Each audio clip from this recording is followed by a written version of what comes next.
તો દક્ષિણ ગુજરાત અને સૌરાષ્ટ્રમાં 1 વાગ્યા સુધી સાવધાન થઈ જજો, કારણ કે 1 વાગ્યા સુધી વરસાદનું રેડ એલર્ટ આપવામાં આવ્યું છે।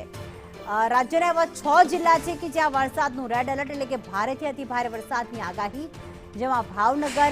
સુરત અને વલસાડ માટે રેડ એલર્ટ અપાયું છે, જ્યારે નવસારી, તાપી અને ડાંગ જિલ્લા માટે પણ રેડ એલર્ટ આપવામાં આવ્યું છે।